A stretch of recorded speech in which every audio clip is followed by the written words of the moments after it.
बिहार में कोहरे और भीषण ठंड का कहर जारी है। मंगलवार को शुरुआत भीषण कुहासे से हुई। दोपहर में हल्की धूप निकली, परंतु उसमें कोई तपिश नहीं थी। शाम होते होते मौसम का मिजाज खास तल्ख हो गया और सिहरन ने लोगों को घरों में कैद रहने को मजबूर कर दिया।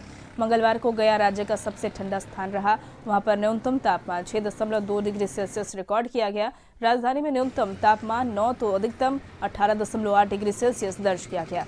पटना मौसम विज्ञान केंद्र के वैज्ञानिक संजय कुमार का कहना है कि वर्तमान में प्रदेश का वातावरण शुष्क बना हुआ है।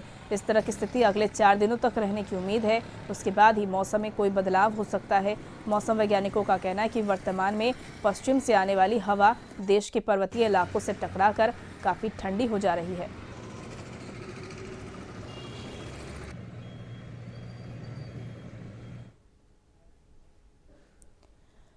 और इस खबर पे अधिक जानकारी के लिए बात करेंगे वरिष्ठ सहयोगी अरुण चौरसिया। इस वक्त हमारे साथ न्यूज रूम से लाइव चैट पर जुड़े हुए हैं।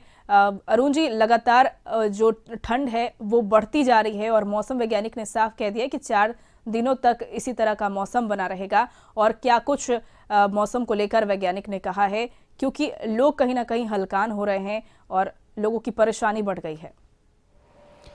हाँ देखिए, निश्चित रूप से लोगों की परेशानी बढ़ी है ठंड के मौसम में, चूँकि ठंड जो है दिनों दिन बढ़ रही है और कुहासा जो कोहरा का जो असर है जो कल से शुरू हुआ है वो लगातार जारी है। और अभी भी सुबह हो गई है, लेकिन अभी भी जो बाहर आप अगर निकलेंगे, हम लोग भी जब ऑफिस आ रहे थे तो घना कोहरा छाया हुआ था। और जो सड़क है, मुख्य सड़क पर भी 100 मीटर से ज़्यादा की जो ज़्यादा दिखाई नहीं पड़ता है, यानी काफ़ी सतर्कता लोगों को बरतनी पड़ रही है। इस ठंड का असर हर जगह जो आम कामकाज है उस पर भी पड़ रहा है। आम दिनों में पहले सुबह से ही सड़क पर अच्छी खासी संख्या में लोग दिखते थे, यहाँ तक कि मॉर्निंग वॉक करने वाले भी लोग निकलते थे। लेकिन अभी अगर आप देखें तो सड़क पर एक तरह से सन्नाटा छाया हुआ है।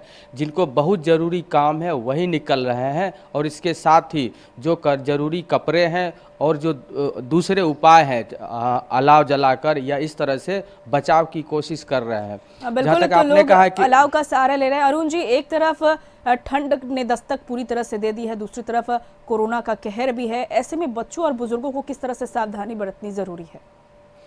देखिए, निश्चित रूप से जो इसके एक्सपर्ट हैं, डॉक्टर हैं या मौसम वैज्ञानिक और जो स्वास्थ्य को कोरोना को लेकर जो स्वास्थ्य विभाग के डॉक्टर हैं, उन्होंने स्पष्ट रूप से कहा है कि जो कोरोना का संक्रमण होता है वो आपस में मेल जोल से होता है, तो इसलिए ये बचाव की ज़रूरत है। और बेवजह का बाज़ार में नहीं निकलना चाहिए, जहाँ भीड़ भाड़ हो वहाँ नहीं निकलना चाहिए। यही वजह है कि जो नई कोरोना गाइडलाइन जारी की गई है उसमें जो भीड़ भाड़ वाले स्थल हैं, चाहे वो मंदिर हैं, पार्क हैं, जिम है, वहाँ उसे बंद रखने का निर्देश जारी किया गया है।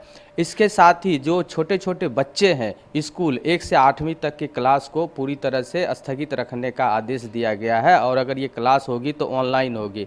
इसकी वजह यही है कि ये लोग भीड़ भाड़ में ना जाएं। और ठंड की वजह से पहले ही चूँकि काफ़ी ठंड पड़ रही थी तो पटना समेत राज्य के अन्य जिलों में ठंड की वजह से ही 1 से 8 तक की कक्षाएँ 8 जनवरी तक स्थगित कर दी गई थी। ये स्थगित इसलिए की गई थी कि बच्चे बाहर नहीं निकले, क्योंकि बाहर जब निकलते हैं तो बाहर में जो पछुआ हवा लगातार चल रही है वो जो उससे जो कनकनी होती है वो सीधे शरीर को असर करती है। यही वजह है कि ना सिर्फ बच्चे और बुजुर्ग को बल्कि आम जो लोग हैं उन्हें भी जो बेवजह का जो बाहर निकलना है ठंड के मौसम में उससे बचना चाहिए। और इसके साथ ही जो गर्म पदार्थ, पेय पदार्थ हैं उसका सेवन करना चाहिए, जिससे कि शरीर की जो गर्म में जो तापमान है वो नियमित रहे। उसका जो अगर ठंड का असर ज़्यादा होता है तो शरीर उसका बचाव कर सके। तो ये कुछ जो डॉक्टर हैं वो ये सलाह दिए हैं और ये सलाह जो है आम लोगों को मानना चाहिए और इसके साथ ही बेवजह बाहर नहीं निकलना चाहिए, जिससे कोरोना और ठंड दोनों से बच सके। कहीं ना कहीं ठंड से भी बचने की जरूरत है और कोरोना से भी बचने की जरूरत है। चलिए, बहुत बहुत शुक्रिया अरुण जी तमाम जानकारियों के लिए।